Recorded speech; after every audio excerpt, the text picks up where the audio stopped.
Halo teman-teman semua, Shalom. Pertama-tama perkenalkan, namaku Yohanes. Aku memulai membuat akun YouTube ini karena aku merasa tergerak untuk menjawab segala tuduhan-tuduhan polemikus agama seberang yang menuduh kekristenan dan memfitnah kekristenan, sehingga aku berupaya untuk mencari jawabannya dan menjawab segala tuduhan mereka. Dan juga sebagai wadahku di dalam membagikan firman Tuhan, sehingga firman Tuhan dikabarkan, disebarkan ke seluruh penjuru dunia, sehingga banyak orang yang bertobat dan diselamatkan. Nah, kali ini aku akan menjawab tentang tuduhan-tuduhan mereka. Yesus datang hanya untuk domba-domba yang sesat umat Israel. Memang ada tertulis pada Matius 15 ayat 24, jawab Yesus, aku diutus hanya kepada domba-domba yang hilang dari umat Israel. Kalau memang kita membaca secara tekstual saja, mungkin kita beranggapan bahwa benar Yesus tidak untuk seluruh dunia, Yesus hanya untuk umat Israel. Sebelum kita merujuk ke sana, mengarah ke sana, saya akan mengutip satu ayat Alkitab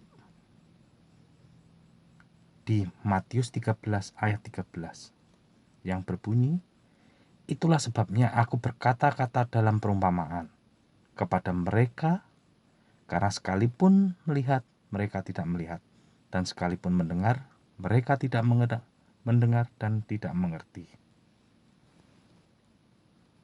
Di ayat yang barusan kita baca ini, jelas kita dapat mengerti bahwa Yesus juga banyak berkata dalam perumpamaan.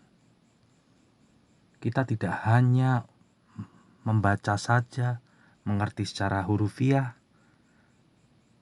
tapi kita harus mengerti makna yang mendalam yang terkandung di dalam setiap perkataan Yesus.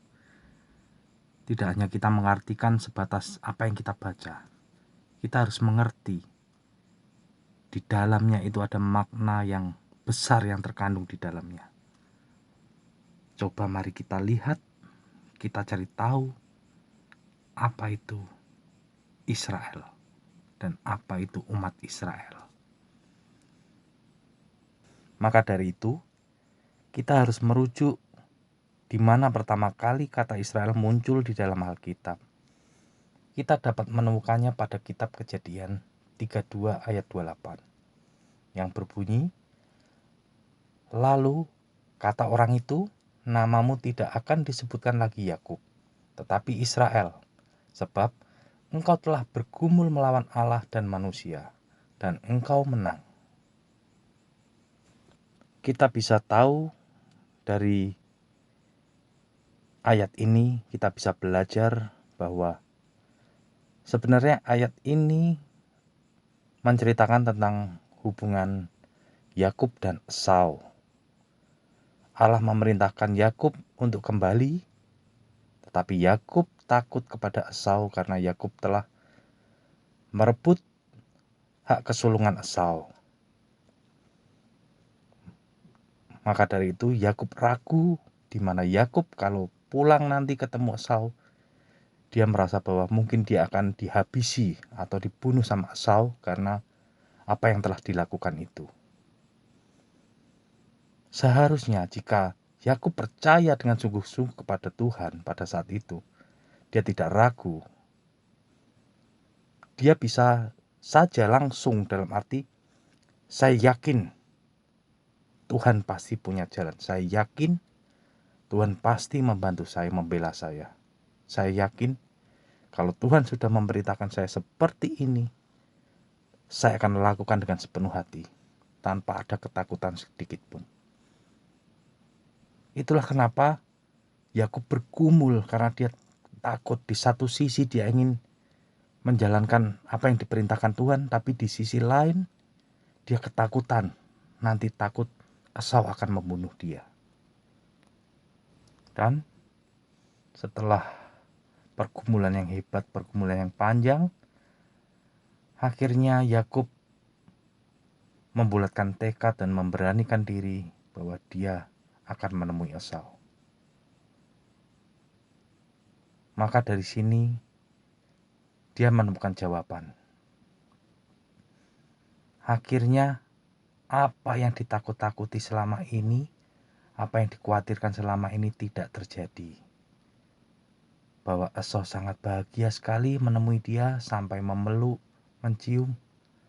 Apa yang dikhawatirkan sama sekali tidak terjadi. Di sini kita bisa tahu bahwa janji Tuhan itu benar-benar indah dan nyata. Tuhan tidak akan pernah membiarkan umatnya terperosok ataupun jatuh. Apa yang diperintahkan Tuhan, semuanya pasti yang terbaik untuk kita. Setelah melihat kisah barusan tentang Yakub dan Esau, saya juga ingin berbagi sedikit cerita yang mungkin sedikit lucu ya. Ini kisah nyata saya dengan anak saya. Pada saat itu anak saya perempuan ini sangat perfeksionis orangnya. Dia tidak bisa kalau ada satu pun yang kurang. Dia selalu semuanya ingin sempurna.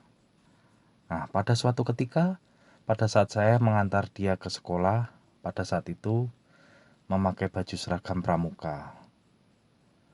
Dan pada saat di tengah perjalanan, ternyata ada satu yang ketinggalan, yaitu topinya. Topinya ketinggalan, akhirnya dia merasa panik, merasa khawatir, merasa ketakutan, dia bingung, dia ingin pulang, dia mau pulang mau mengambil topinya. Tapi pada kenyataannya waktunya sudah mepet. Kalau kita pulang pasti kita sampai di sekolah terlambat. Jadi saya putuskan untuk ya udah kita sekolah. Kita langsung ke sekolah, kita tidak usah ngambil topinya. Nah, di dalam perjalanan itu dia merasa sangat panik, sangat ketakutan, sangat bingung, kebingungan sekali. Dia saat itu juga bergumul sekali. Bagaimana ini nanti guru akan marah, nanti aku akan dihukum, atau bagaimana, dia pikirannya seperti itu terus. Pada saat itu saya coba menenangkan dia. Saya katakan, "Nak, apa kamu gak capek dengan kamu seperti itu? Gelisah, bingung, dengan hal yang belum tentu terjadi. Semua ketakutanmu itu belum tentu terjadi. Kamu sekarang ini sudah terlihat capek, lelah, gara-gara kamu gelisah dan ketakutan. Padahal itu nanti juga belum tentu terjadi, belum tentu kamu dihukum. Belum tentu kamu dimarahi sama guru-gurumu. Kenapa kamu mesti khawatir? Kekhawatiranmu itu tidak bisa merubah sejengkal masa depanmu, sejengkal jalan hidupmu. Jadi kamu tidak perlu khawatir, jalani saja. Percayalah, semuanya akan baik-baik saja." Nah, setelah itu pada saat pulang sekolah, saya bertanya lagi kepada anak saya, "Bagaimana tadi? Apakah guru-gurunya pada marah atau mereka menghukum kamu karena kamu tidak membawa topi?" Terus anak saya menjawab, "Ternyata betul kata ayah. Seharusnya saya tidak perlu khawatir karena tadi guru-guru juga tidak ada yang bertanya. Juga tidak ada yang marah-marah, tidak ada yang menghukum saya." Nah, betul kan apa kata ayah? Jadi kekhawatiranmu itu tidak bisa merubah apapun. Dan apa yang kamu khawatirkan juga belum tentu terjadi. Jadi jalani saja. Oke, sekarang kita kembali lagi ke topik. Topik utama kita adalah Israel. Jadi Israel adalah orang yang bergumul melawan Allah dan manusia dan menang. Pertanyaan saya, apakah yang bergumul dengan Allah hanya Yakub saja? Atau hanya anak-anak Yakub, keturunan Yakub? Apakah saya, anak saya, kalian semua, kita sesama manusia tidak ada yang bergumul dengan Allah? Coba Anda pikirkan kembali, Anda jawab kembali pertanyaan Anda tentang Yesus datang hanya untuk umat Israel saja. Jadi di sini umat Israel yang dimaksud Yesus adalah orang yang bergumul dengan Tuhan, orang yang bergumul dengan Allah, orang yang benar-benar mencari Allah, orang yang benar-benar ingin bertemu, ingin mendengar Allah, ingin mendapatkan petunjuk dari Allah. Itulah orang-orang yang sedang bergumul dengan Allah, dengan Tuhan. Dan bisa dikatakan bahwa inilah Israel, inilah umat Israel yang dimaksud oleh Yesus. Kalau jawaban ini masih belum bisa memuaskan kamu, maka aku akan memberikan satu lagi di mana Yesus berfirman di situ. Konteksnya adalah amanat agung yang terletak pada Matius 28 ayat 18. Di sini berkata, Yesus mendekati mereka dan berkata, "Kepadaku telah diberikan segala kuasa di sorga dan di bumi. Karena itu pergilah, jadikanlah semua bangsa muridku, dan baptislah mereka dalam nama Bapa dan Anak dan Roh Kudus.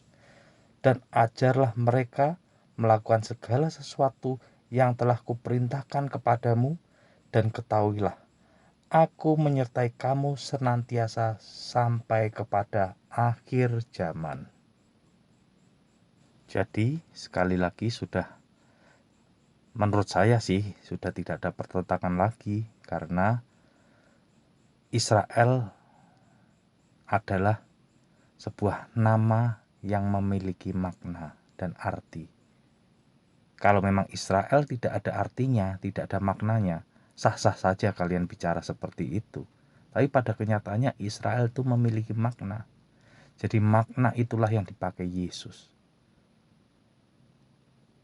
Oke teman-teman, saya kira pembahasan saya tentang Israel cukup sampai di sini.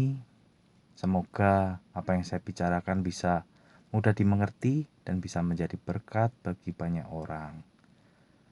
Kalau kiranya video ini berguna dan bermanfaat, bisa kalian share.